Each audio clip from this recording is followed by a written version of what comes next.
You've prepared for the meeting, rehearsed your points, you anticipated every question, but when the moment comes, your mind goes blank, not because you don't know the material, but because the voice in your head is louder than the conversation in the room. That voice is cataloging everything that could go wrong, scanning for signs of judgment, replaying what you just said to determine if it sounded stupid. This isn't nerves. This is silent anxiety running parallel processing that hijacks the mental resources you need for actual performance. Your anxious mind isn't protecting you from failure. It's creating the conditions that make failure more likely. The mental exhaustion you feel at the end of the day isn't from the work itself. It's from the constant background operation of a threat detection system that sees danger in ordinary moments. A bird scanning the sky for predators can't simultaneously build the nest. That's the core problem. Overthinking doesn't make you more prepared. It fragments your attention at precisely the moments when you need it most focused. Success requires presence, clarity, and decisive action. Anxiety creates distraction, confusion, and paralysis. The mechanism is invisible but devastating, and understanding it is the first step toward reclaiming the capability you've always had. She'd been working on the project for weeks. The research was solid, the presentation was clear, but the night before she had to deliver it, she couldn't sleep. Not because she didn't know her material, but because her mind insisted on running through everything that could go wrong. What if they asked a question she couldn't answer? What if her voice shook? What if they could tell she was nervous? The hypervigilance wasn't about the actual content. It was about the performance of confidence, about being perceived as competent, about not revealing the anxiety that was consuming her mental bandwidth. The next morning, exhausted from manufactured scenarios that never materialized, she delivered the presentation. It went fine, but not great. She lost her train of thought twice, forgot a key statistic. Spoke too quickly through sections she'd meant to emphasize. Afterward, she'd spiral into self-criticism. You knew this material perfectly yesterday. Why couldn't you just execute? But the question had its own answer embedded in it. She couldn't execute because execution requires mental resources, and those resources were being consumed by anxiety management. The people-pleasing showed up at work too. She'd volunteer for extra projects not because she wanted them, but because she was afraid of being seen as uncommitted. Then she'd be overwhelmed, which would trigger more anxiety, which would degrade the quality of everything she was trying to do. The cycle fed itself. She'd seek reassurance from her manager about whether her work was acceptable, but the seeking itself signaled uncertainty, which made her manager wonder if there was reason for concern. She was creating the doubt she was trying to prevent. In meetings, she'd rehearse what she wanted to say so many times in her head that by the time there was space to speak, the conversation had moved on. Or she'd finally speak up, then immediately doubt whether it was valuable, which would make her over-explain, which would diminish the impact of what had actually been a good point. The rumination would continue long after the meeting ended. She'd replay what she said, how people reacted, whether they thought she was competent. The analysis yielded nothing useful, but her mind insisted it was necessary, that if she could just understand exactly how she came across, she could prevent future mistakes. One day, a colleague who'd just been promoted told her something that landed differently than all the advice she'd heard before. You're good at this work. You're just spending half your energy managing anxiety about the work instead of actually doing it. What would happen if you redirected that energy? She didn't have an answer. She'd been running the anxiety management operation for so long that she'd forgotten it was optional. She'd assumed everyone successful had simply figured out how to be anxious and excellent simultaneously. The possibility that success might require less anxiety management, not better anxiety management, hadn't occurred to her. Here's what's actually happening beneath this pattern. Anxiety isn't just an uncomfortable feeling. It's a resource allocation problem. Your brain has limited processing capacity at any given moment. When a significant portion of that capacity is dedicated to threat monitoring, worst-case scenario generation, social perception tracking, and mistake prevention, there's less capacity available for the task at hand. Think of your attention like bandwidth. High-quality video streaming requires significant bandwidth. If you're simultaneously running multiple downloads, streaming becomes choppy and low resolution. Your nervous system operates the same way. Complex tasks require your full attention. When anxiety is running constant background operations, You're trying to execute complex tasks with a fraction of your available mental resources. This is why you can know something perfectly in a low-stakes environment and then struggle to access that same knowledge under pressure. The information isn't gone. The pathway to it is congested by anxiety-driven mental traffic. Why do I choke under pressure? Because pressure activates your anxiety response, which floods your system with cortisol and redirects mental resources from execution to threat management. How to stop overthinking at night. Understanding that nighttime rumination serves no functional purpose beyond giving your anxiety something to do. Why can't I focus anymore? Because your anxious mind has trained itself to split attention between the present task and constant threat scanning, which prevents the sustained focus required for deep work. If you've ever felt capable in private but shaky in performance, if you've watched yourself underperform despite knowing you're capable, write "anxiety isn't protection" in the comments.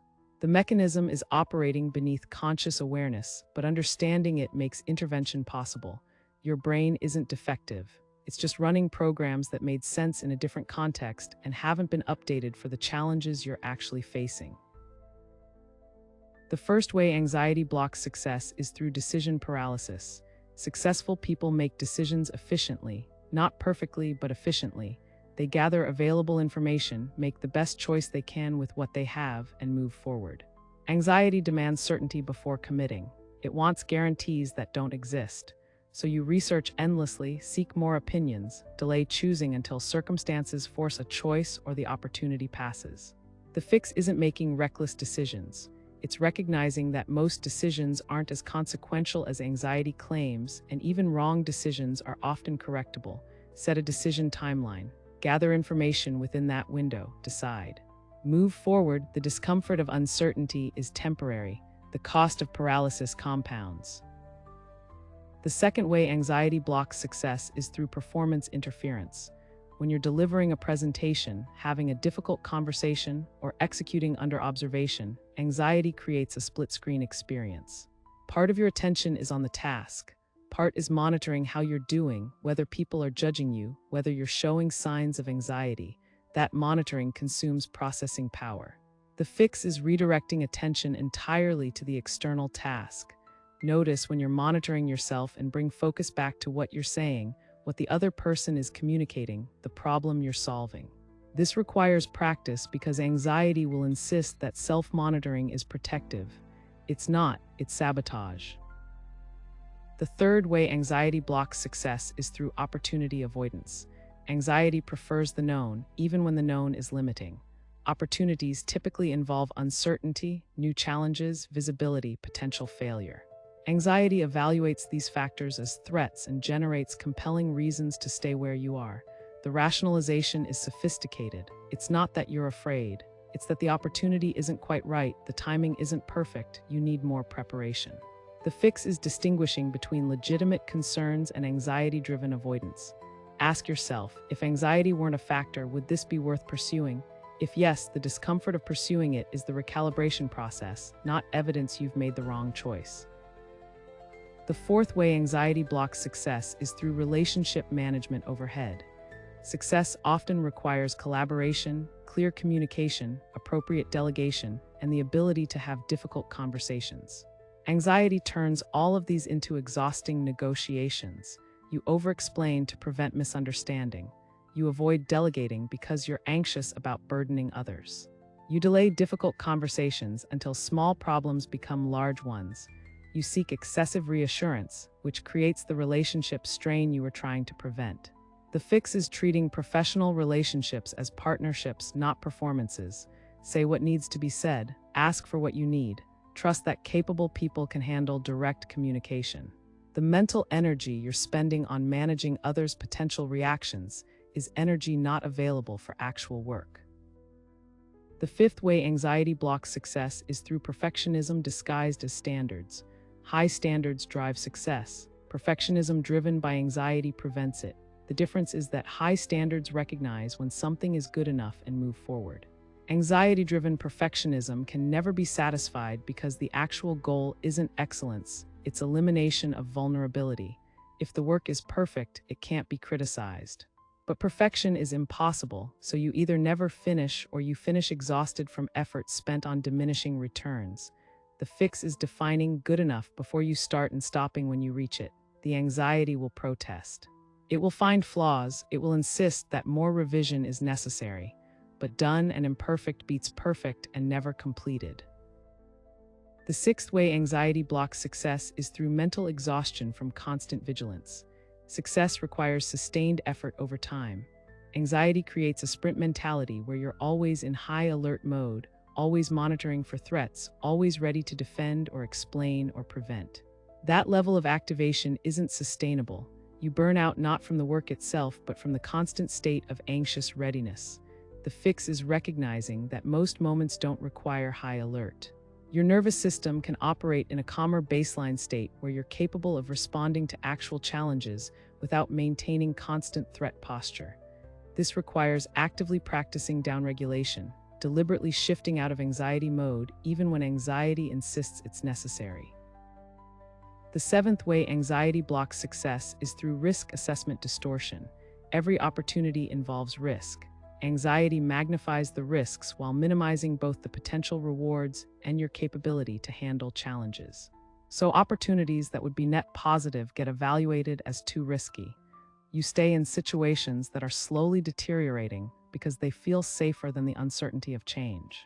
The fix is checking your risk assessment against reality. What's the actual worst case? Not the catastrophic fantasy, but the realistic negative outcome. How likely is it? What would you do if it happened? Usually when you run this analysis honestly, you discover that the risks are manageable and the potential upside is significant. But anxiety never volunteers this analysis because keeping you safe, which it defines as avoiding uncertainty, is its only directive. How to rest without guilt becomes relevant here because anxiety-driven high achievement often comes with the belief that rest is dangerous, that stepping back means losing momentum. But rest is where recovery happens. Performance improves with adequate rest. Anxiety opposes rest because it feels like vulnerability. The fix is recognizing that rest is strategic, not lazy. Mental exhaustion isn't a sign you're working hard. It's a sign you're working inefficiently, spending energy on anxiety management that should be going to actual productivity. The transformation from anxiety-blocked to anxiety-managed success isn't about eliminating anxiety entirely. It's about stopping the behaviors that anxiety drives which actively prevent success. The overpreparation that creates mental exhaustion before performance, the rumination that prevents presence, the excessive caution that causes missed opportunities, the perfectionism that prevents completion. The self-monitoring that fragments attention. These aren't personality traits. They're learned responses to anxiety, and they can be unlearned. Successful people aren't less anxious than unsuccessful people. They've learned to function effectively despite anxiety, or to redirect the energy anxiety generates toward productive action rather than mental spinning. The person who's anxious about the presentation but channels that energy into focused preparation and then trusts the preparation during delivery. The person who feels uncertain about a decision but makes it anyway and adjusts based on results rather than trying to achieve certainty before acting. The person who experiences self-criticism but doesn't let it prevent the next attempt. When you stop trying to eliminate anxiety and start managing its impact on behavior, success becomes accessible again. Not because you're suddenly fearless, but because fear is no longer running the operation. Your capability was always there. It's been obscured by anxiety-driven interference patterns that looked like protection but functioned as sabotage.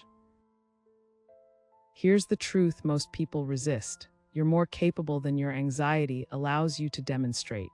The gap between your actual competence and your anxious performance isn't about developing new skills. It's about removing the interference that prevents existing skills from operating effectively.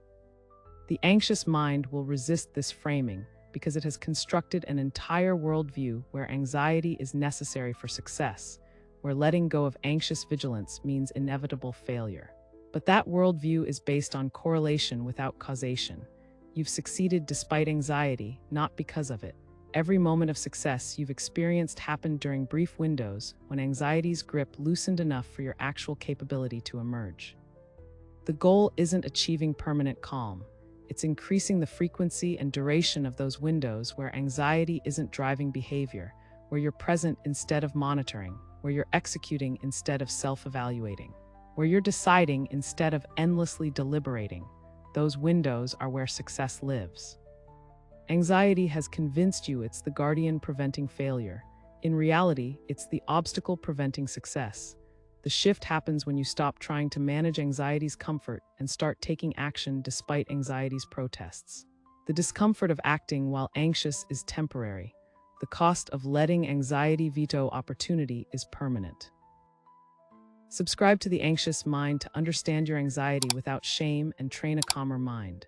Like this video if you want clarity without judgment. If you've watched anxiety block opportunities you were capable of seizing, if you've underperformed despite preparation because anxiety consumed your mental bandwidth, drop a comment. Share what you're no longer letting anxiety veto. And thank you for watching. There's another video waiting when you're ready, but readiness isn't the absence of anxiety. It's the willingness to move forward despite it.